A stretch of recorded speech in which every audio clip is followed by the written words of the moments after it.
Okay. अध्यक्ष महोदय जी, हम लोग सब इस महान सदन का सदस्य हैं और आप इसको प्रिसाइड करते हैं। कोई भी सदस्य ऐसा टिप्पणी करते हैं जिससे सदन का गरिमा को चोट पहुंचती है, ये सबके लिए अत्यंत दुखद घटना है। मैं आदरणीय अध्यक्ष महोदय आपसे अनुरोध करूंगा, चाहे सत्ता पक्ष का हो विपक्ष का हो, कोई भी सदस्य इस तरह का टिप्पणी और भाषा इस्तेमाल करता है जो संसदीय परंपरा में परमिसिबल नहीं है, सदन का गरिमा को चोट पहुंचती है, तो आप समय समय में कार्रवाई करते ही हैं। उसको आप सदन का कार्रवाई से बाहर निकलने के साथ साथ बाकी अध्यक्ष जी, आपके पास पावर है, आपके पास अथॉरिटी है कि कोई भी सदस्य इस तरह का व्यवहार करेंगे तो उसके ऊपर में उचित कार्रवाई या उचित टिप्पणी करने का भी माननीय अध्यक्ष जी के पास अधिकार है। हम अपना सरकार की ओर से ये कहना चाहता हूँ कि मैं डिटेल में नहीं कह रहा हूँ, मैं यहाँ सदन में नहीं था, कल मैं राज्यसभा में गए थे, जब आया तो ये घटना हुई। प्लीज पूरी बात बोलने दो उनको, पूरी बात बोलने, पूरी आप क्योंकि मैं चाहता तो मैं डिफेंड कर सकता हूं या उसको मैं टिप्पणी नहीं कर रहा हूं। मैं टिप्पणी नहीं करना चाहता, मैं इसे इतना कह रहा हूं कि हमारा जो भी मेंबर को प्रोवोक कौन किया, किसने किया, बोला, मैं इसमें नहीं जा रहा हूं। मैं इतना ही कह रहा हूं कि अगर सदन के अंदर में उचित वक्तव्य नहीं दिया गया है तो उसको उचित कार्रवाई माननीय स्पीकर महोदय के पास है और उचित कार्रवाई माननीय स्पीकर जरूर करें।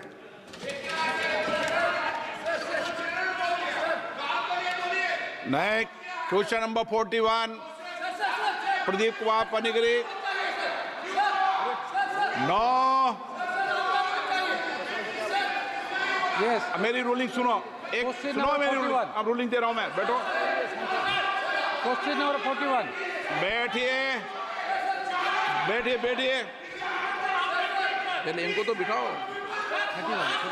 ब्लड प्रेशर आ रहा है।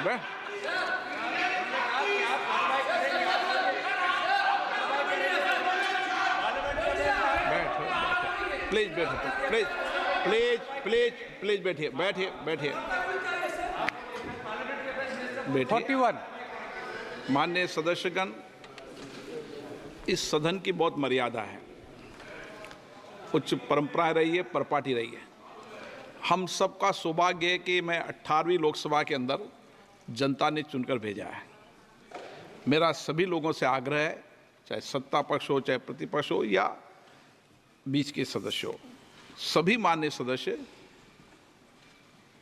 सदन के अंदर अपनी बात को कहें, चर्चा में भाग लें, मर्यादा रखें, कोई ऐसी टिप्पणी न करें जो सदन की मर्यादाओं के अनुकूल नहीं है और संसदीय परंपराओं के अनुकूल भी है।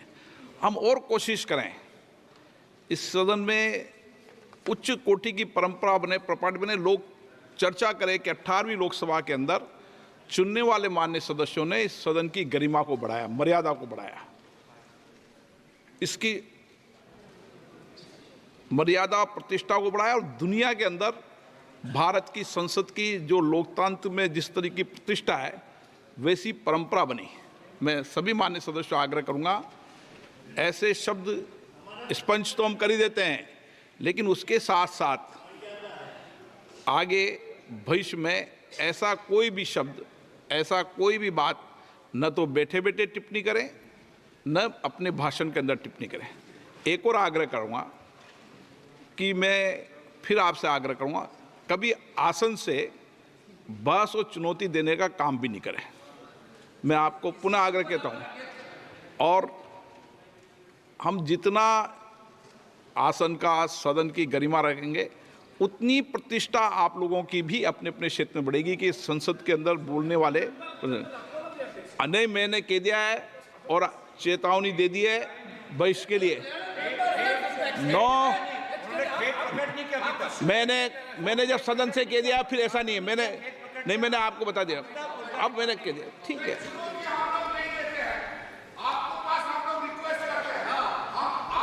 ओके ओके ठीक okay. Question number 41 41. Shri Pradeep Kumar Panigrahi. 41. Question number 41 माननीय मंत्री जी। Speaker sir, a statement is laid on the table. माननीय सदस्य। Supplementary question, sir. The Honorable Speaker, sir, will the Minister elucidate the House regarding what measure will the government implement to ensure the transparency, accountability and equity in the carbon trading schemes, particularly in the verification process of carbon credit, while preventing abuses like under-reporting emissions and greenwashing, and how can blockchain technology will be leveraged to enhance tracking and verification, all while fostering participation across all sectors in aligning with India's broader environmental goal. Speaker sir, जहाँ तक इस mechanism के implementation का कार्यक्रम है, ये bureau of energy efficiency ने एक बहुत डिटेल्ड प्रोसीजर ये पब्लिश कर रखा है, जिसमें चाहे उसका वैलिडेशन का विषय हो, प्रमाणीकरण अथवा वेरिफिकेशन सत्यापन का हो, इस सारे विषय को वास्तव में बहुत एक गंभीर विषय और पूरी दुनिया इससे चिंतित है। तो बहुत से पैरामीटर्स इंटरनेशनल मार्केट के भी हैं, अदर सभी कंट्रीज इसमें बैठ के विचार करती हैं। विषय तो वास्तव में सबसे पहले ये 1997 में क्योटो प्रोटोकॉल के अंदर इसकी शुरुआत की गई थी। भारतवर्ष में भी 2001 में इसमें रजिस्ट्रेशन शुरू हुआ था और 2005 में इसकी इंटेंसिटी को मेजर करने का एक मेथड जो बनाया गया था, और उसके बाद लगातार हम लोग क्लीन डेवलपमेंट मैकेनिज्म के अंतर्गत वॉलंटरी पार्टिसिपेशन भी कर रहे हैं। इसके आगे लगातार अचीवमेंट्स हमारे बढ़ते चले गए हैं। हमारी कुछ कमिटमेंट्स भी टू द वर्ल्ड कम्युनिटी बनी हैं, और उसी के अंतर्गत आज का ये विषय है कि कार्बन क्रेडिट मार्केट इसको भारतवर्ष के अंदर एस्टेब्लिश किया जाए। इस नाते से हम आगे बढ़ रहे हैं। सप्लीमेंट्री पूछना चाहते हैं माननीय सदस्य। Yes, Honorable Speaker, sir, whether the government is interested to implement the blockchain technology while addressing these issues. Block technology के बारे में पूछ रहे हैं। Blockchain. ब्लॉकचेन के बारे में पूछ रहे हैं।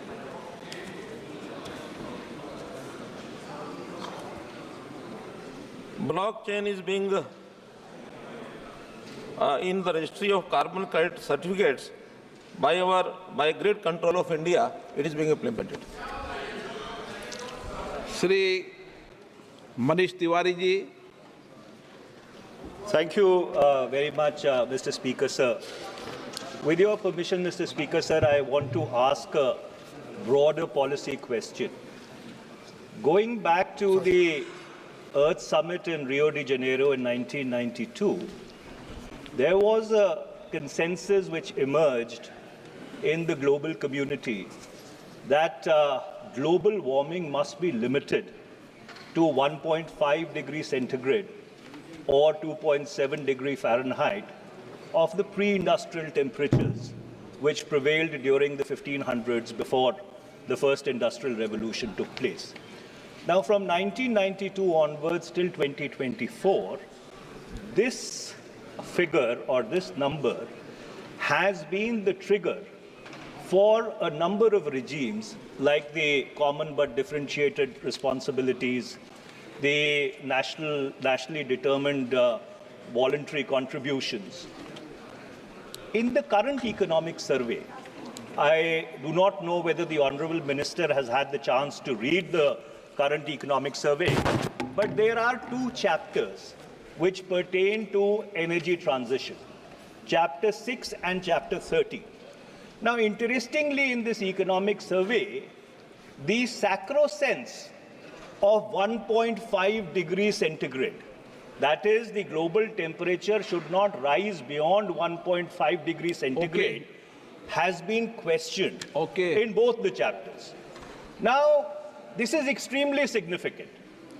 My question to the minister is, does the government agree with the assertion which has been made in the economic survey? And if the government agrees with the assertion Maanyaya which has Mantri been made in the economic survey, it disrupts a large number of the global consensuses which have held the field and triggered the CBDRs and the national voluntary माननीय मंत्री contributions. जी, अध्यक्ष महोदय, चूंकि मंत्री जी का अध्ययन मंत्री के होने के नाते मेरा अध्ययन, जैसे आपने बताया कि I am just 1 month old tenure of this house, लेकिन कुल मिलाकर के ये विषय इतना बड़ा है और इंटरनेशनल कंसर्न का विषय है। ठीक 1992 या 1997 से कंसर्न बढ़ता लगा रहा है। हमने भी वर्ल्ड कम्युनिटी के सामने कुछ कमिटमेंट्स किए हैं और उस कमिटमेंट में हमने जो एमिशन के कमिटमेंट किए हैं कि 2005 का जो कमिटमेंट यानी जो एमिशन थे कार्बन एमिशन, उसको हम will reduce it up to 33 to 35%, ये हमारा कमिटमेंट था।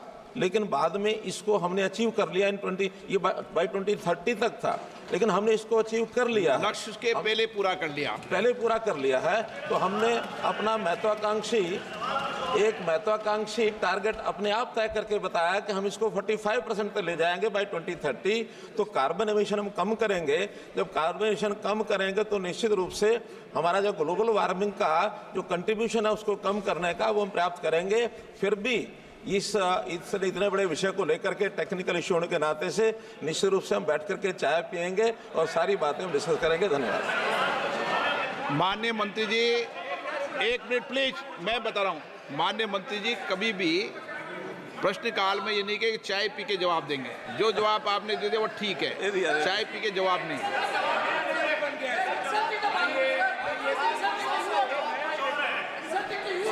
मैंने बोल दिया ना, please. Shrimati D Purneshwar Devi,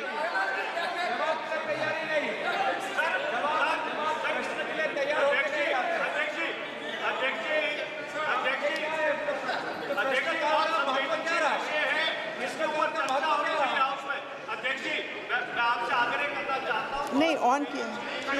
Thank you, Honorable Speaker, sir. Sir, organizations that issue carbon emissions must also report the carbon emissions that they have reduced. Organizations that issue the carbon credits should also report the carbon emissions that they have reduced. Otherwise, there is absolutely no legitimacy. We have companies who, to offset their carbon emissions, invest in projects that reduce their greenhouse gas emissions. So my question to the Honorable Minister would be, is there a tracking system on whether such companies are really reducing their own carbon emissions before they invest in projects which are already reducing their carbon emissions? I think it also connects to the question that has already been raised earlier. Thank you, sir. माननीय मंत्री जी। अध्यक्ष महोदय, carbon emission के कुछ targets तय किए जाते हैं, कुछ उनको टारगेट दिए जाते हैं इंडस्ट्री को, हर सेक्टर को। उसी में से उनका एक कंपटीशन खड़ा होता है कि कार्बन एमिशन कौन अपने टारगेट्स को पूरा करता है, कौन उससे बेटर अचीव करता है। जो बेटर अचीव करता है उसी को कार्बन सर्टिफिकेट्स जो इशू होते हैं ताकि मार्केट के अंदर फ्री मार्केट में बेच सकता है। तो जो बेचने की और खरीदने की प्रक्रिया शुरू होगी तो निश्चित रूप से उसकी मेजरमेंट अपने आप होगी, क्योंकि स्टिल हमारा Indian carbon market it is yet under way. 2026 तक ये इंडियन कार्बन मार्केट जब सामने आएगी तो उसी में से एक मूल्यांकन होगा कि किस इंडस्ट्री के सेक्टर ने अपना टारगेट पूरा किया, किसने पूरा नहीं किया है। जो भी पूरा करेंगे और नहीं कर पाएंगे तो उनको खरीदने पड़ेंगे सर्टिफिकेट। जो पूरा कर पाएंगे बल्कि बेटर कर पाएंगे, they are to sell their certificate, उसमें से चीज़ें अपने आप तय होंगी। और ये भी बताओ कि दुनिया में भारत देश ही ऐसा है जिसने उसके जो लक्ष्यों को समय पूरा करेंगे और साथ में हमारी जो लाइबिलिटीज थी उससे ज़्यादा हमने कार्बन उत्सर्जन कम किया है। ये दुनिया में संसद से मैसेज जाना चाहिए। क्वेश्चन नंबर 42 के Suresh.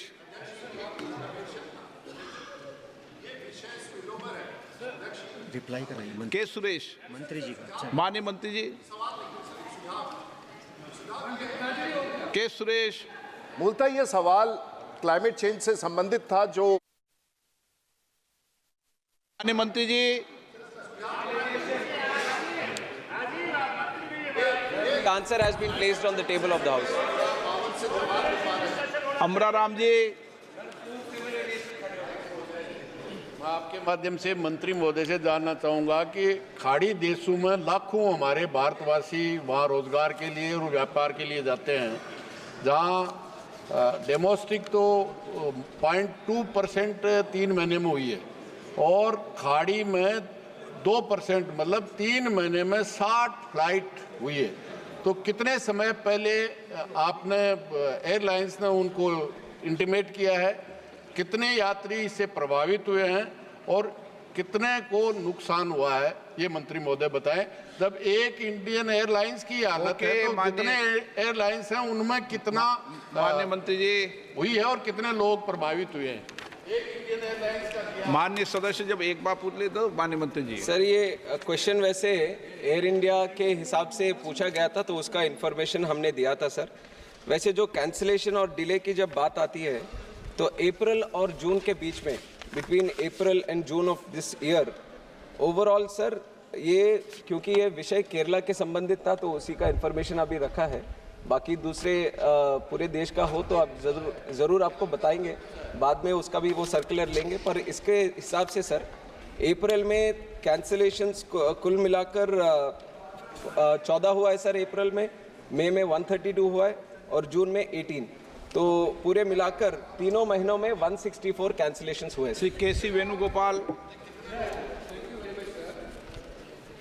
The delay of the flights, especially Air India and other flights, also become the order of the day nowadays.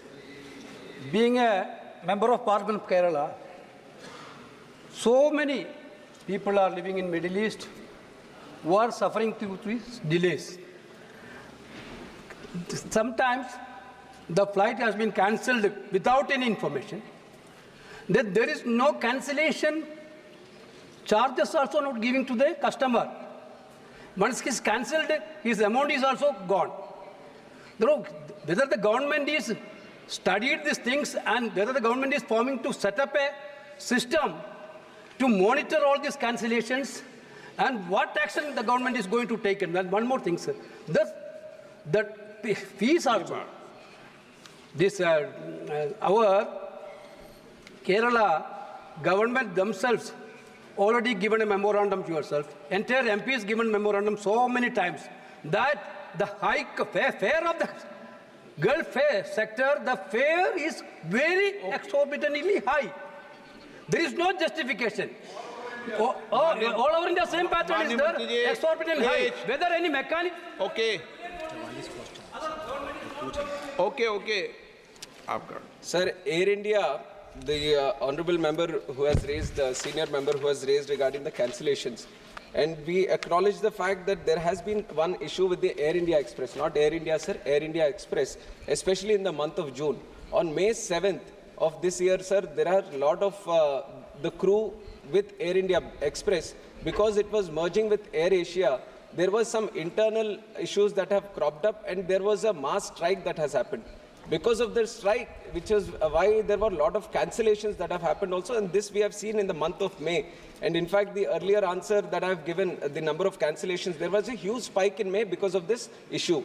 And once this issue started, it was a ministry which got involved, the DGCA facilitated a lot of discussions between the airlines, the crew members and everything. It was sorted, sir. But because of the gap that which for the 3 days, when the cancellations, when the crew was not functioning, there was another software glitch also which happened. Because of this software glitch, the crew member data which was supposed to be with the airlines, there was some problem with that, and then manually they were trying to enter. And so for everything to get back to normalcy, there was some time. But right now we are ensuring that there are no cancellations or no delays happening in the flight system. And like you have mentioned, sir, there are civil aviation requirements also. There are already regulations and guidelines which are in place, which will ensure that whenever there is a delay happening or a cancellation happening, and if the airline is not following the regulations that are being set up by the ministry, then the ministry gets involved, and it is ensuring that they get the refund or reaccommodation or readjustment done in other flights. And I'd like to take an example also. Recently, when Air India was not, when observed, we investigated and we observed that Air India was not following a certain guideline. We have penalized them for 10 lakh rupees. And this Air India Express incident also, this strike incident which has happened, DGCA is going into depth. It is investigating the issue. If there seems to be any non-compliance from the airlines, then definitely we are going to penalize them and ensure that the passenger is the top priority. Shri Praveen Patel. Praveen Patel. आपने हमें प्रश्न पूछने का अवसर दिया, इसके लिए आपके प्रति आभार प्रकट करना चाहेंगे। मेरा प्रश्न माननीय मंत्री जी से प्रयागराज एयरपोर्ट से संबंधित है। पिछले कुंभ में लगभग 22 करोड़ लोग कुंभ में आए थे और बड़ी संख्या में, रिकॉर्ड संख्या में लोग एयरपोर्ट के माध्यम से आए थे। तो हम माननीय मंत्री जी से ये जानना चाहते हैं, चूँकि आगामी कुंभ होने वाला है और इस बार प्रस्तावित लगभग 40 करोड़ लोग आने की संभावना है, एयरपोर्ट पर काफ़ी दबाव रहेगा, तो क्या नाइट लैंडिंग की वहाँ पर सुविधा प्रदान की जाएगी और कुंभ के दौरान क्या इसको इंटरनेशनल एयरपोर्ट की सुविधा दी जा सकती है? यही आपसे प्रश्न Honorable Speaker, sir, the question is not directly related to the question that is on the list today. So I will give the member the relevant information afterwards. 43, question number 43। अब एक बार नए आप सभी हैं, लेकिन 3 महीने में सारे डिपार्टमेंटों का अध्ययन कर लें। अगली बार पूरा जवाब परफेक्टली ये संसद के सत्र के अंदर। ऐसा है सर, एक एयरपोर्ट की क्वेश्चन लिस्ट होता है और 157 एयरपोर्ट्स है सर। माननीय प्रधानमंत्री मोदी जी के वजह से जो 74 एयरपोर्ट्स थे अब 157 हो गए सर पिछले 10 साल में। तो अब तैयारी करने के लिए 157 का करना पड़ रहा है सर अभी। Question number 43 Balashowry sir. Question number 43 has been placed on the table of the house. माननीय सदस्य Sir, first I congratulate Sri Ram Mohan Naidu Garu for becoming a civil aviation minister. He is the youngest minister in the cabinet and I wish him all the success. Sir, this airport, Vijayawada Airport, comes under my parliamentary constituency. As the chairman of Airport Advisory Committee, I have visited and reviewed the ongoing development works at the airport many occasions. These works were started 2019 and they were supposed to be completed by 2022. But till today, there is no major usable progress. Sir, what is the reason behind the delay? And since Honorable Minister is from my state, he understands the importance of this airport. It is our capital city's airport, that is Amravati, which is the new capital of AP. Okay, Manimati. Therefore, supplementary this airport is important for us. Sir, my question is, what is the new deadline for completion of this project? And how does this minister make sure that this time all the proposed works will be completed before the set deadlines? Speaker, sir, I totally agree with what the Honorable Member of Parliament has raised here, that this was work which was started in March 2020, June 2020, sir. And the overall estimated cost of the project was 611 crores. And there has been subsequent delay, which was observed because of the COVID that has happened. And also because, like the member has mentioned, I also come from the state, sir. It is the capital airport that we have.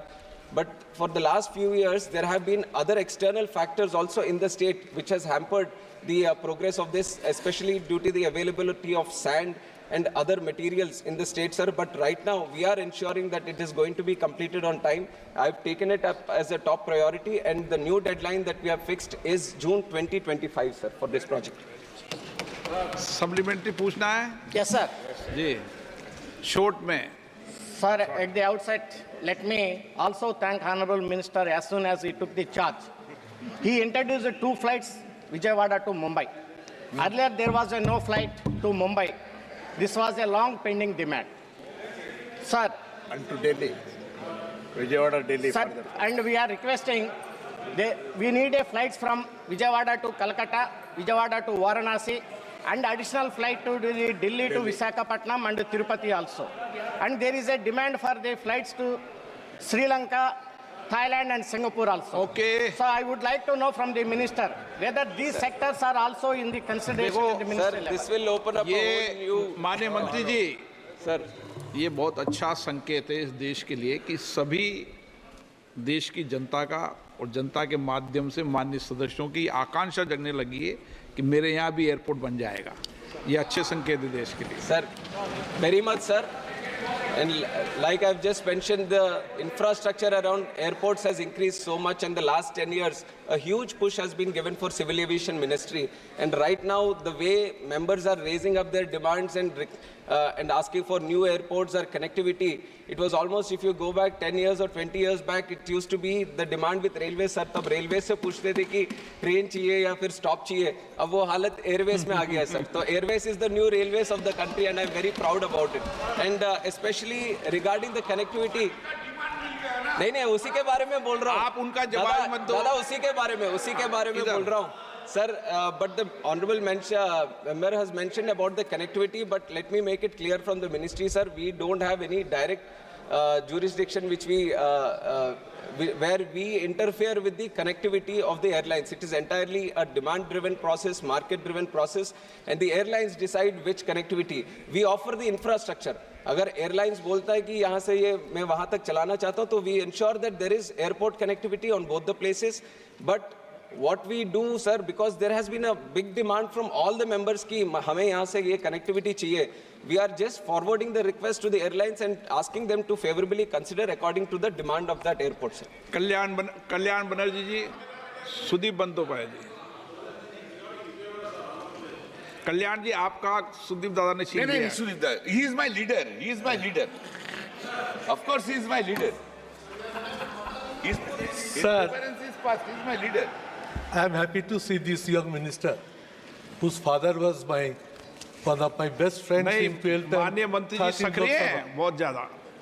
His father, Yarana Naidu, was my very dear friend. Balu was there. That was long regime back, 12th and 13th Lok Sabha. He knows it well. So my question is, Calcutta is always, or Bengal is always neglected from all corners. Why second international airport in Calcutta is not taking shape? Proposal has been taken up. Monetary allotment has been done. Space has been proposed by the state government. But why not government is initiating the proposal? One reply is being given by the government that the distance of the second airport from Calcutta has some long distance. But if the government agrees, if the people of Bengal agree, if land is available, why not this second airport international is being initiated immediately, which is the desire and expectation of the people of Calcutta and Bengal for a long time? Will the minister reply in a positive form? Thank you, sir. And I'd like to thank the honorable senior member also who has given his blessings. And especially regarding Calcutta, sir, the need is there, and definitely if the land is available and the state also supports for the construction and other, the connectivity between the two airports, the two locations that is there. And definitely we are going to take it up positively, sir. And I would request him that we'll definitely meet up after the session also. We can have a special meeting regarding the Kolkata airport, sir, and the development of the new terminal. माननीय सदस्यगणों, सबकी बहुत मांग है इस विषय पर। बहुत सारे माननीय सदस्यों के सप्लीमेंट्री क्वेश्चन आए हैं। इस बार अगर समय बचा तो इस बार, नहीं तो अगली बार कॉल अटेंशन में लेकर इस पर सभी माननीय सदस्यों को बोलने का समय देंगे, ताकि डिटेल चर्चा हो जाए जो कुछ भी परिवर्तन हुए। शॉर्ट में पप्पू यादव जी, शॉर्ट में पूछना, एक लाइन में। मैं माननीय मंत्री महोदय से आपके माध्यम से पूछना चाहूँगा कि गृह मंत्री अमित शाह जी भी और प्रधानमंत्री जी ने भी कई बार पूर्णिया एयरपोर्ट, भागलपुर एयरपोर्ट का जिक्र कर चुके हैं कि वो खुल गया, हो गया। अभी तक पूर्णिया लैंड जो बिहार सरकार के द्वारा अधिग्रहण होना था, जिसमें 15 एकड़ लैंड अभी तक अधिग्रहण नहीं है। मैं आपसे मिल करके भी पूर्णिया एयरपोर्ट के निर्माण कार्य की शुरुआत करने का मैंने आग्रह किया है। माननीय मंत्री जी, क्या इस साल में पूर्णिया एयरपोर्ट का आप शिलान्यास करके 2 साल के अंदर क्या वहाँ विमान चालू करने का कोई आपका निर्णय है? ये मैं आपसे पूछा। पप्पू जी बैठ जाइए, नहीं तो लोग कहेंगे बिहार को बहुत ज्यादा दे रहे हैं। सर माननीय सांसद जी हमसे मिल चुके हैं सर इसके, और हमारे अधिकारियों से भी उन्होंने जानकारी ली है, और जो भी थोड़ा ज़मीन का जो इशू था वो भी अभी सेटल होने वाला है सर। तुरंत दीपेंद्र हुड्डा जी उसमें प्रारंभ करेंगे। दीपेंद्र हुड्डा, संबित पात्रा जी शॉर्ट में। धन्यवाद, आपने ये मौका दिया है। आपके माध्यम से मैं माननीय मंत्री जी से पूछना चाहता हूँ पूरी इंटरनेशनल एयरपोर्ट के विषय में। 2021 में इस एयरपोर्ट के विषय में there was a need which arose for the international airport in Puri, and in the year 2023 the grant for the site clearance was forwarded by the Ministry of Civil Aviation. I just want to know what is the progress in this field, because the airport is to be built in Brahmagiri Tehsil, very close to the Jagannath temple, and because of the relevance of Jagannath temple and Puri being a tourist destination, this airport is of prime importance. So I would like to know through the Honorable Speaker as to how we have progressed in this field. Thank you. Sir, Puri. Yes, yes. Okay. Sir पूरी जो भगवान जगन्नाथ जी का क्षेत्र वाला airport है उसके संबंध में सर, ये जो एयरपोर्ट है ग्रीनफील्ड एयरपोर्ट है सर, और ग्रीनफील्ड एयरपोर्ट जब बनता है सबसे पहले स्टेट हमें लिखता है कि यहाँ ये ज़मीन हम तैयार कर रहे हैं कि यहाँ पे एक नया एयरपोर्ट बने, और उसी तरह जब हमें प्रपोजल मिला मिनिस्ट्री को कि राज्य वहाँ पे एक एयरपोर्ट बनाना चाहता है, तो हमने उसका इनसाइट क्लियरेंस हमने दे दिया है sir.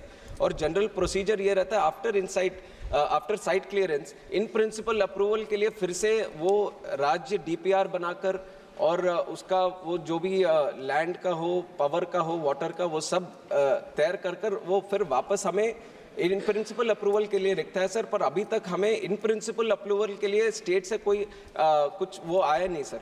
But the responsibility, because it is a greenfield airport being made on PPP mode, the responsibility lies with the state government to construct the airport.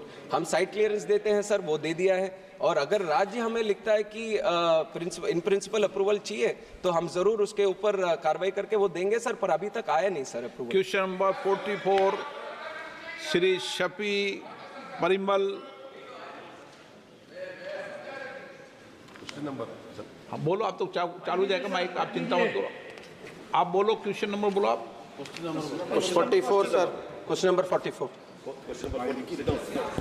It's on the table of the house. माननीय सदस्य। Sir, you are an young minister. I know your answers will not be templates or copy paste. Sir, I know you will be having an intent to do something for our NRI communities. Sir, they are treated like people deported from the country by the airlines. At times, the airline prices will be 5,000 or 6,000. For the same distance during the vacation, during the season, when they come to meet their family, they are being charged 50,000, 60,000, sir, even to 85,000 for economic class. Sir, how can a 4-member family afford this? How can they come back? Sir, people at the time of their parents' death, they can't even come for their funeral, sir. It's a sad state of condition for our NRI party, sir. Something must happen. We must involve in, sir. They are not orphans. We have a government to question the airline companies treating them very bad. So I kindly request you involve in this to take some actions regarding this. The honorable member has raised a very important question, sir, and of course I sympathize with the issues that he has flagged. And regarding the rules that we have within the ministry, sir, this is a market-driven approach that the airlines use for deciding the airfares. In fact, after I took charge as the Minister for Civil Aviation, my immediate commitment to the people of this country was I want to make the air prices affordable. I didn't know what was going through it. I was not aware of the rules, but I gave a commitment to the people that we are going to make it affordable, sir. And from my ministry, I am ensuring that whatever process can be involved in trying to ensure that happens, sir. sir, we are trying to do. Now, right now, the rules are totally against doing that, sir. We don't have anything that at one point of time, when the DGCA wanted to do something also, the courts also got involved, sir. It is a very, very tricky process. And even when deciding the air prices, there are a lot of factors, lot of parameters that come into play, and especially one situation that the whole country needs to be aware of. There are 800 odd planes in the country, and because of engine issues, almost 120 planes are grounded right now. They are not able to fly because of the lack of aircraft that we have in our fleet. There is a lot of additional burden on the existing aircrafts also, which is also driving up the prices, sir. And right now, and the happy thing that the country should know is that we have 1,200 aircrafts on order, which is the highest in the world, sir. The country with the highest aircraft orders is India, and we are ensuring that they come on time, they be delivered on time, when we are ensuring from the ministry whatever best we can do in this. And additionally, sir, if there are already, like I said, civil aviation requirements, already rules in place which protects the passenger. If the airlines is trying to manipulate any situation, if they are not trying to give them prior information, if they are not trying to give them a refund, there are rules already in place. If the honorable member has any specific case that has happened, we are very much willing to support the case and fight on behalf of the passenger and ensure that his right is protected, sir. Customer is always the king. That is our priority in the ministry, sir. Thank you. Sayoni Ghosh. Second supplement. Thank you very much. एक minute माननीय supplement. Second supplement. हाँ बोलिए, mic चालू हो जाता है. Sir, you talk about specific cases. Sir, this extreme exploitation has become a new normal for them. Sir, 1,10,000 crore is the remittance from NRI people a state like us receive. Sir, what we give them back? Sir, why can't we constitute a high-level committee to check into this, to hear out our people, to know the social and economic consequences, to enact a new law, to stop this exploitation? Why can't we formulate a high-level committee, sir? It is a suggestion being given by the honorable member, sir. We'll definitely look into it. Sayoni Ghosh. Thank you, Honorable Speaker, sir, and congratulations to our Minister, sir. Sir, there has been a rampant increase of elderly passengers and senior citizens traveling by airline due to various causes like physical convenience and saving time. So is there any senior citizen discount or concession available right now? If so, then details thereof. And if not, then will the minister take into consideration any sort of concession or discount for senior citizens or measures for ease of commutation and easier access?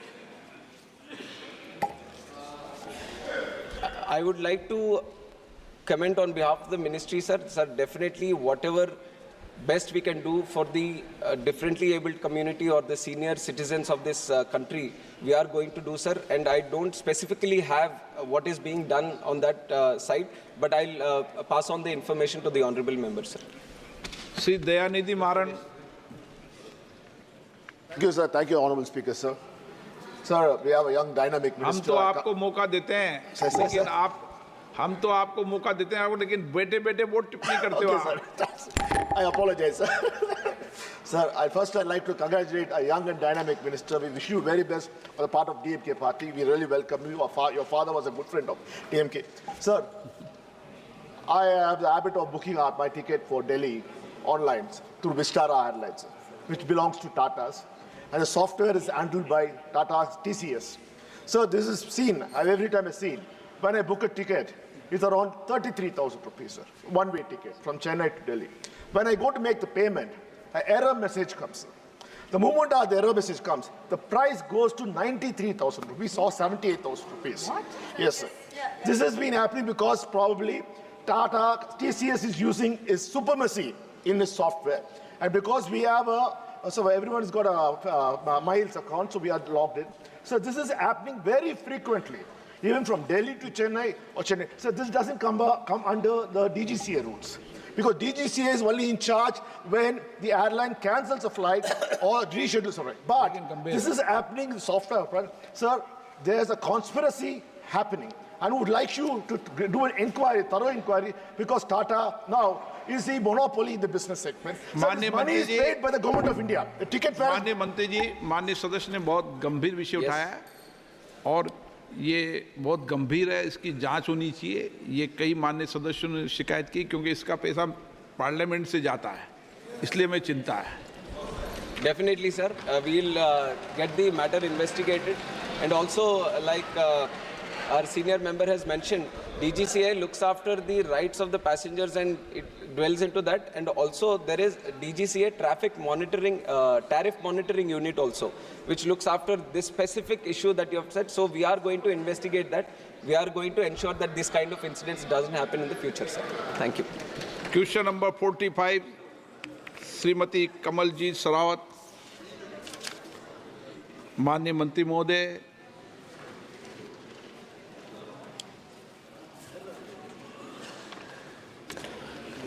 अध्यक्ष महोदय, प्रश्न number 45 का क से घ जो उत्तर है वो विवरण सभा पटल पर रख दिया गया है। माननीय सदस्य। Thank you honourable speaker sir. Sir, जो टेबल पर आंसर किया गया है मैंने उसको पूरा ध्यान से पढ़ा है। सबसे पहले तो मैं धन्यवाद देना चाहती हूँ मिनिस्ट्री का। एमएसएमई में बहुत इम्पॉर्टेंट रोल था देश की महिलाओं और युवाओं को रोजगार देने के लिए, और इस टेबल पर जो आंसर रिप्लाई किया गया है तो 2021 तक ये संख्या 4,88,000 थी, लेकिन मिनिस्ट्री ने उद्यम नाम से जो योजना लेकर आए 1 जुलाई 2020 को, वो बहुत ही अच्छी थी, पेपरलेस थी, ऑनलाइन थी, सेल्फ डिक्लेरेशन पे थी, और उसकी वजह से ये जो आंसर मुझे मिला है इसमें जो संख्या है महिलाओं की वो 4,88,000 से बढ़कर 1,84,00,000 हुई है सर। तो सबसे पहले तो मैं मिनिस्ट्री का धन्यवाद देना चाहती हूँ कि उद्यम को और सपोर्ट करने के लिए वो उद्यम असिस्टेंट प्लेटफॉर्म 11 जनवरी 2023 को लेकर आए हैं, जिससे कि महिलाओं को यहाँ पर रजिस्टर करने में खासकर बहुत सुविधा हो रही है। सर, मेरा क्वेश्चन है सर से कि क्या आप मुझे बता सकते हैं कि जो विमेंस यहाँ पर एमएसएमई में काम कर रही हैं उनका सेक्टर वाइज ब्रेकडाउन क्या है? माननीय मंत्री जी। अध्यक्ष महोदय, ये स्पष्ट है कि भारत सरकार जो माननीय नरेंद्र मोदी जी के नेतृत्व में चल रही है, महिलाओं, वीकर सेक्शन, अनुसूचित जाति, जब कहने का मतलब जो वीकर सेक्शन के लोग हैं उनके प्रति विशेष ध्यान दे रही है। उसी में महिलाओं के संबंध में जो प्रश्न पूछा गया है, हम प्रश्नकर्ता माननीय महिलाओं के प्रति बहुत शुक्रगुजार हैं कि इसके बहाने आज माननीय संसद को बताया जा सकता है कि हम महिलाओं को उत्थान में खास करके जो एमएसएमई हमारा विभाग है उसके द्वारा क्या किया जा रहा है, जिसकी चर्चा हम लोगों ने कर दी है। जहाँ तक रही कि अलग अलग क्या है इनका फ्रैक्शन, उसके बारे में पूछ रहे हैं, तो उसमें हम लोगों ने ये दिया है कि इसमें 2 सेक्शन टाइप के होते हैं। एक होते हैं उद्यम और दूसरा होता है जो उद्यम से अलावे जिनमें साधारण रूप में जो भी हैं जिनके पास वो शर्तें नहीं पूरा कर सकती हैं उसको भी। तो उसके लिए महोदय देखिए, उद्यम में माइक्रो, स्मॉल और मीडियम के लिए अलग अलग है। तो माइक्रो में उन्होंने 26,921 दिया है, और उसी प्रकार से स्मॉल में 7,011 दिया है, और उसी प्रकार से यूएपी में भी 19,900 दिया है। कहने का मतलब अलग अलग दोनों में किया गया है। और महिलाओं का जहाँ तक सवाल है, वो उद्यम में 21.35% उनका इन्वॉल्वमेंट है, और यूएपी में 63.11 उनका इन्वॉल्वमेंट है। तो इस तरह से कहा जा सकता है कि हम महिलाओं को इस एरिया में आगे बढ़ाने की काम करते हैं, और बाकी माननीय सांसद जो सूचना मांगे हैं विशेष, और तो उसको हम इनको भिजवा देंगे। माननीय सदस्य। धन्यवाद मंत्री महोदय जी। महिलाओं के बिना देश की तरक्की नहीं हो सकती। आधी आबादी कितनी इम्पोर्टेंट है ये प्रधानमंत्री जी अपने हर कार्य में प्रदर्शित करते हैं, और ये जो नंबर बड़ा है तो मैं उनका और मंत्री जी का बहुत धन्यवाद करती हूँ। लेकिन मेरा एक सवाल है सर, हम यहाँ पर जो सभी साथी बैठे हैं उनके पास अर्बन और रूरल दोनों तरह के सेक्टर हैं। अगर हमें ये नंबर पता चल जाए कि अर्बन और रूरल में कितना नंबर रजिस्टर हुआ है, तो यहाँ बैठे हुए सभी साथियों को अपने अपने क्षेत्र में काम करने में आसानी हो गई। तो मेरा मंत्री जी से सवाल है कि वो MSME में रूरल और अर्बन पार्ट में कितनी महिलाएं, कितनी परसेंटेज में महिलाएं रजिस्टर हैं, ये हमें बताएंगे तो ये हमारे लिए आगे काम करने में, उनको प्रोत्साहित करने में आसानी होगी। धन्यवाद।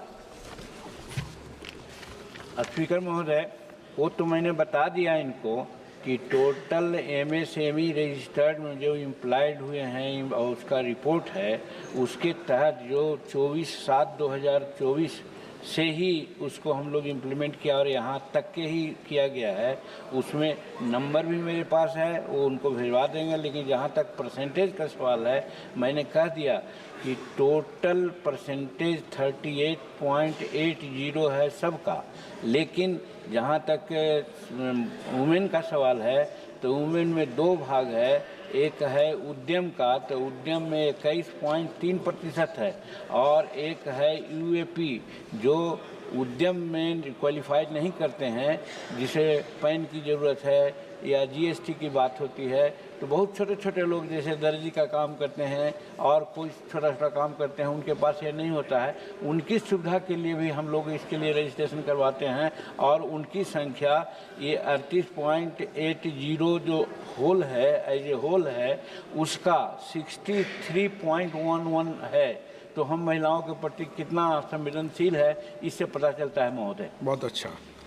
श्रीमती अपराजिता सारंगी। The powerhouse of Indian economy. Reportedly, they account for about 11 crore jobs in the country and contribute 29% of the country's GDP. They not only fuel economic growth, but also serve as vital catalysts for inclusive development across various sectors. Sir, PM Modi's government talks of women-led development. I would like to know from Honorable Minister as to how many registered MSMEs are there in Odisha and in Bhubaneswar parliamentary segment, and what are the steps, concrete steps, initiatives of central government being taken to ensure women participation in the MSME sector. Thank you.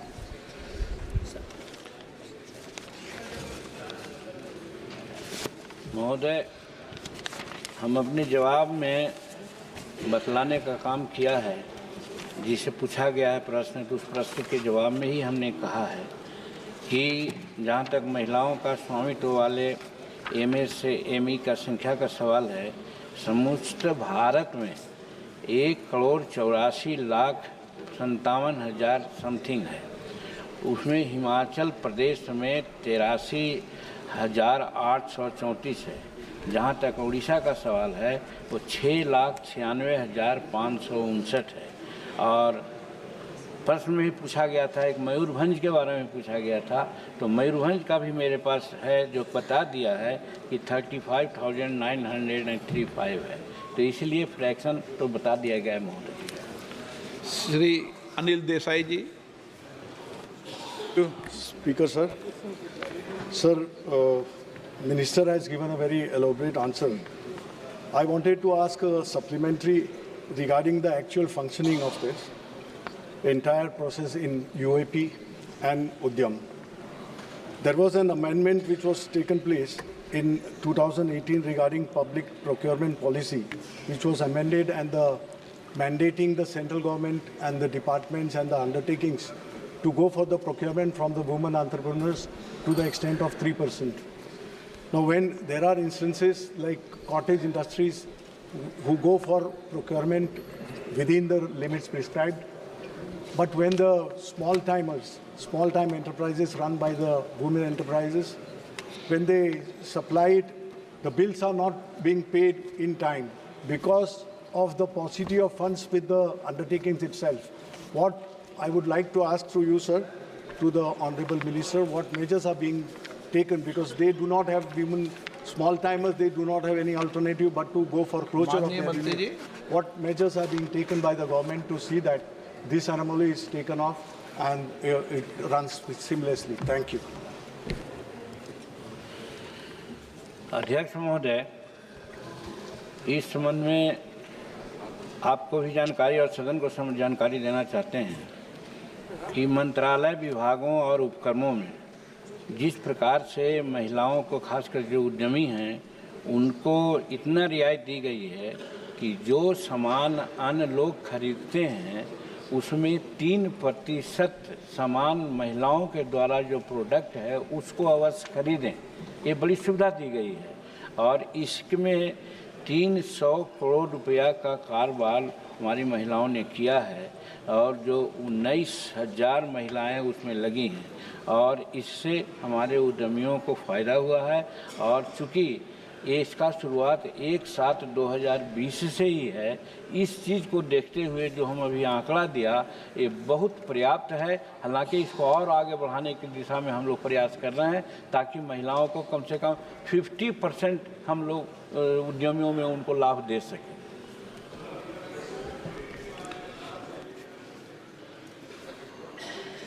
Question number 46, डग्गू Malla Prasad Rao.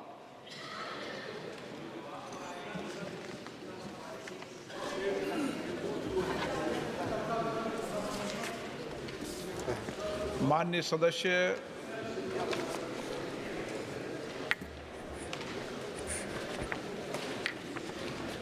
Honorable Speaker, thank you very much for giving this opportunity.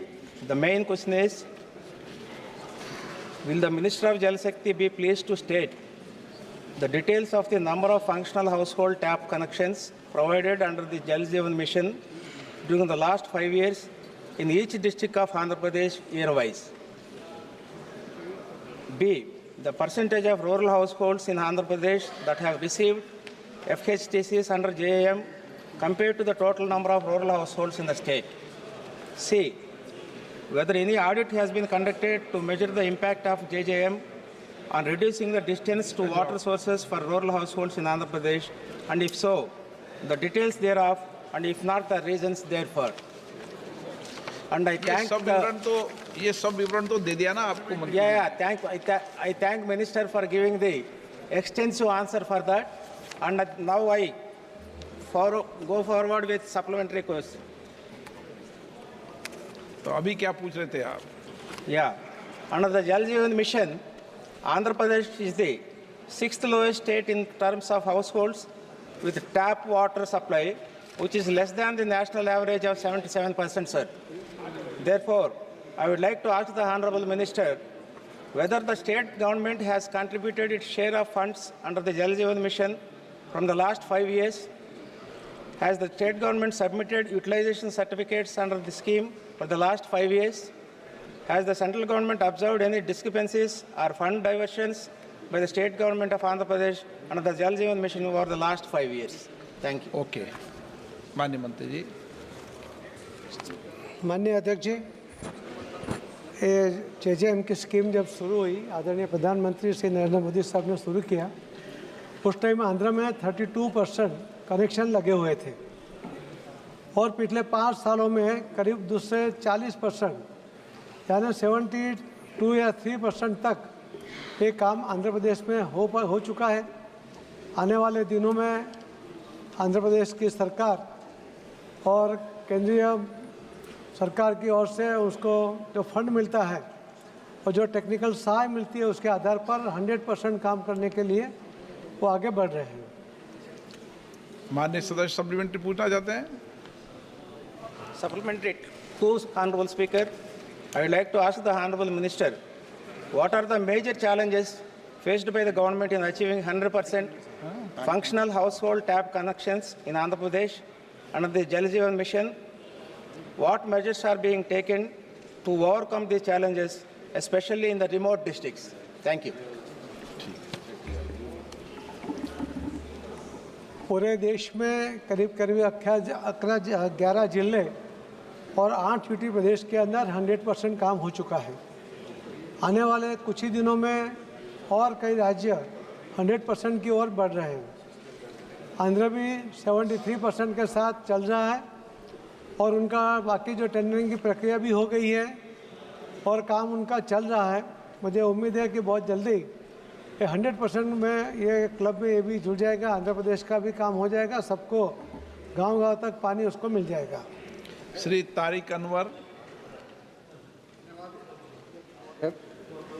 वैसे ये मूल रूप से ये प्रश्न तो आंध्रा से जुड़ा हुआ है, लेकिन जल जीवन मिशन ये राष्ट्रीय कार्यक्रम है। मैं मंत्री जी का ध्यान बिहार की तरफ ले जाना चाहता हूँ कि और ये जानना चाहता हूँ मंत्री जी से कि बिहार में भूजल में गंदे आर्सेनिक की अधिकता की वजह से जो बड़े पैमाने पर कैंसर की बीमारी फैल रही है, उसको देखते हुए बिहार के अंदर ये जल जीवन मिशन को कैसे आगे बढ़ाया जा रहा है और कैसे उसको प्रभावशाली ढंग से वहाँ चलाने की कोशिश हो रही है। बिहार में जल जीवन मिशन के तहत वर्तमान में नल कनेक्शन वाले कितने घरों को अभी तक पानी मिला है, और ख़ासतौर पर मैं अपने क्षेत्र सीमांचल जो बिहार का एक बहुत ही पिछड़ा इलाका है और उसमें भी हमारा जो क्षेत्र है कटिहार, वहाँ जो हम लोग अपने भ्रमण के दौरान देखते हैं कि ये कार्यक्रम बहुत प्रभावशाली ढंग से नहीं चल रहा है। तो मैं चाहूँगा कि बिहार में इस कार्यक्रम को मजबूती से चलाने के लिए सरकार का ध्यान आकर्षित करना चाहता हूँ। माननीय अध्यक्ष जी, बिहार एक ऐसा प्रदेश है कि जिसने JJM के लिए कोई पैसा केंद्र सरकार से मांगा नहीं है और उन्होंने अपने नाम से अपने अलग तरीके से ये नल से जल देना का काम वहाँ पर किया गया है। वहाँ पर जो पानी में कुछ उन्होंने कहा कि कुछ अलग अलग प्रकार के द्रव्य आते हैं, उसके वजह से जो प्रॉब्लम है, हम ज़रूर वहाँ के सरकार के ध्यान में रखेंगे कि इसके ऊपर काम किया जाए। और अब जो हमारे पास उनका राज्य द्वारा भेजा हुआ रिपोर्ट है, उसके अंदर करीब 100% ये काम नल से जल का काम बिहार में राज्य सरकार ने अपने बलबूते पर कर दिया है। लाओ Shri Krishna. Thank you, sir. There is a good progress that has been made with respect to Jal Jeevan Mission in the last 5 years, sir. From 3 crores to almost 11 crores new connections has been added in the country, and also in Andhra also from 30 lakhs to another 39 lakhs has been added in Andhra Pradesh also, sir. But the problem, sir, I'm coming from a constituency of Palnadu, where 350 crore rupees has been given under the Jal Jeevan Mission, sir. But problem that I have is, we are giving connections from the overhead tank to every household, sir. But I'm coming from a location, from a constituency where even if you dig a borewell of 1200 feet also, there is no water that is coming up, sir. So you have a connection from overhead tank to the household, but there is no water in the overhead tank, sir. So the funds that you've been allocated, the funds that have been spent are not being used properly, sir. So if you can guide us in such a way that the source can be found, wherein that water is actually can be given to the overhead tank, then it will be of any use, sir. Unless if you do that, there's a huge wastage of funds that's been happening, sir. So if you can guide us how it can be addressed, it will be of great help, sir. Thank you very much. माननीय अध्यक्ष जी, माननीय सदस्य का प्रश्न बहुत गंभीर भी है और कई जगह से कंप्लेन भी आती है। ये जो राज्य सरकार का काम है, उनकी जवाबदारी भी है, उसका सोर्स ढूंढना वो भी उनका काम है।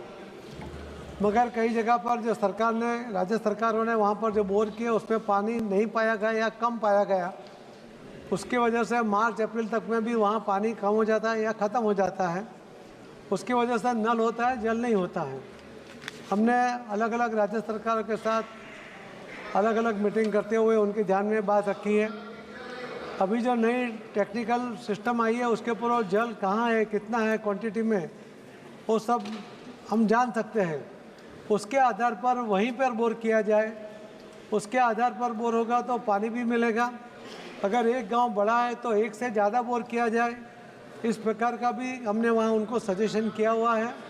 क्योंकि मंत्रालय की ओर से उनको 2 बोर करे, 3 बोर करे तो भी उनको पैसा मिलता है, मगर पानी की क्वांटिटी उनको तय करके गांव की जो अपेक्षा है, हर गांव में हम 55 लीटर पानी, शुद्ध पानी जो देने की योजना बनी है, तो उस तरह से उतना क्वांटिटी का पानी मिले, उस तरह से अगर प्लानिंग होगा तो जो मेंबर की जो उनकी अभी समस्या है वो समस्या हल हो जाएगी और उसके ऊपर हम आगे बढ़ रहे हैं।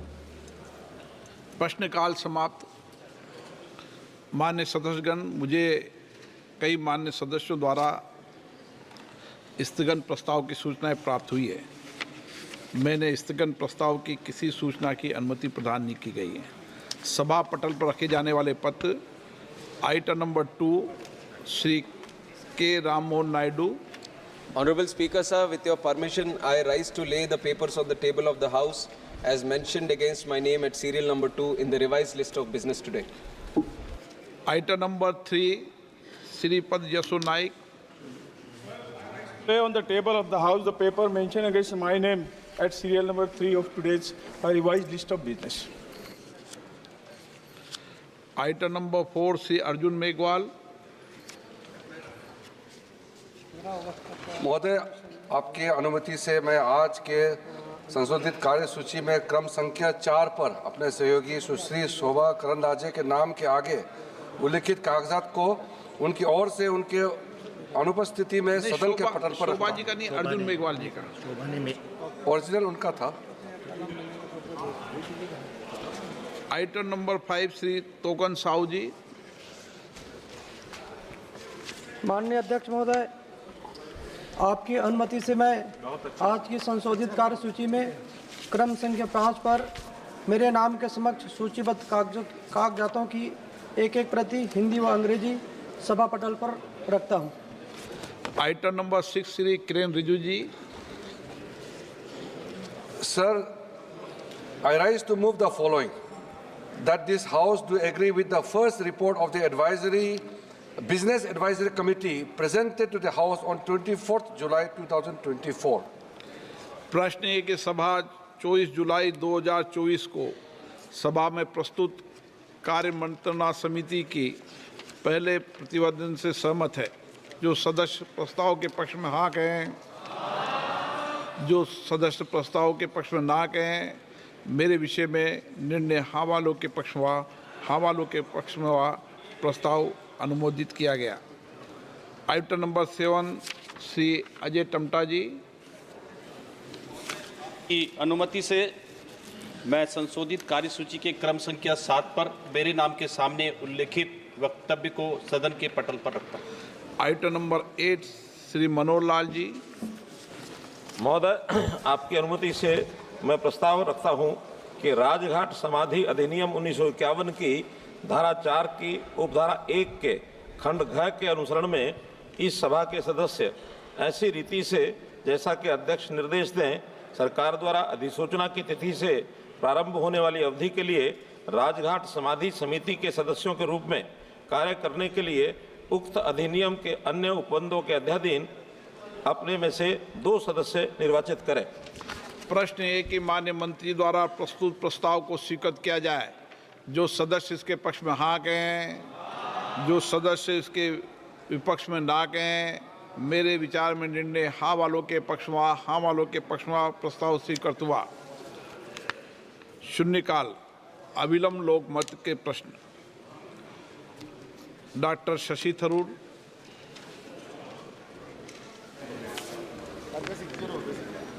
Thank you very much, Mr. Speaker. I wish to draw the attention of the Honourable Minister of Petroleum and Natural Gas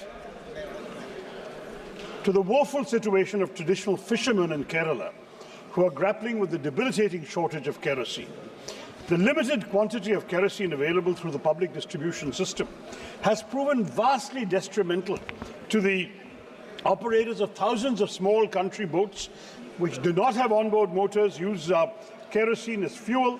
They say scarcely able to make ends meet, and the traditional fishermen are compelled to buy kerosene from black marketeers at extortionate prices. It's high time that the Union government took cognizance of the agony of these Indian citizens. Most of them are socially, economically disadvantaged, and the government should augment the quantity of subsidized kerosene made available through the BDS. Moreover, both the availability of kerosene and the volume of their daily catch are in doubt, sir, which make numerous fishermen cut short their working day to toil at odd jobs in the hope of earning at least some money. The lack of support from the Union government is worsening their misery. In fact, the allocation by the Union of PDS kerosene to Kerala has declined from fiscal year 2018-19 from 55,000 kiloliters to just 15,000 kiloliters last year, sir. Now, I know the union government will say they want to encourage states to shift to cleaner and safer fuels like LPG, PNG, and so on, which is why they're reducing PDS kerosene. Understood, sir? But coastal states like Kerala are already amongst India's foremost states in terms of LPG and green energy coverage. But the demand for kerosene is only to alleviate the agony of our traditional fishermen who rely on kerosene for fueling their fishing boats. If the union government truly desires to facilitate a transition to more sustainable fuels, then it must subsidize an alternative. Perhaps provide other kinds of engines to our fisher people with a genuine subsidy. Otherwise, they should provide more kerosene, Mr. Speaker, sir. Thank you very much. Shri Isha Khan Chaudhary. Honorable Speaker, my erosion-prone constituency of Dakshin Malda in West Bengal consists of 5 blocks in Malda and 2 blocks in Murshidabad district. Since the construction of the Farakka Barrage in 1971, which is managed by the Water Resources Department, severe erosion has occurred in Malda and Murshidabad districts. The construction of the barrage has caused huge silting to develop and has caused the Ganges to change its course by 17 kilometers east towards Malda. More than 900 square kilometers of land has been eroded since then. This has meant that 5 of the 7 blocks in my constituency, Farakka and Sapsarganj of Murshidabad district and Manichak, Mothabari and Boishambar of Malda district are heavily impacted by erosion because over the years the Ganges is constantly changing its course. More than 1 lakh families or 700,000 people in this vast area have lost agricultural land and homes to the Ganges and are facing severe hardship. More than 35 primary schools, 10 numbers of secondary schools, innumerable temples, mosques, markets and government infrastructure has been destroyed by Ganga erosion. Speaker, sir, in the last 7 to 8 years alone, severe erosion has started again in the various parts along the river. About 5,000 families from my constituency are still living in temporary shelters and temporary colonies along the river and not on their own land. Furthermore, there is a grave concern that the part of the Ganges River in Manichak block of Dakshin Malda may soon merge with the Fulhar River channel of Ratwa, potentially wiping out large areas of Bhutni in Manichak and Bilamairi in Rotwa blocks.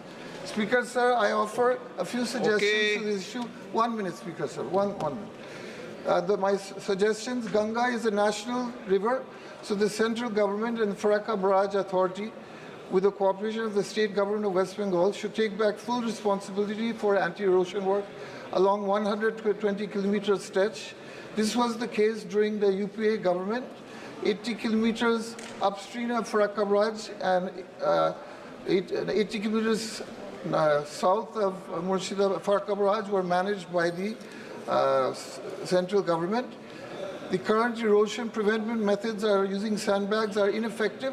Large-scale investment in the present budget using boulder pitching, procurement work, and new technologies such as geosynthetic tubes are required to see their effectiveness. And finally, Speaker, sir, the rehabilitation and housing for thousands of families affected by erosion, including legal land rights for 5,000 families in rehabilitation colonies required. Thank you, Speaker, sir. माननीय सदस्यगण, आज lunch नहीं होगा, 1 बजे से सामान्य budget पर चर्चा होगी। श्री जयंत कुमार राय।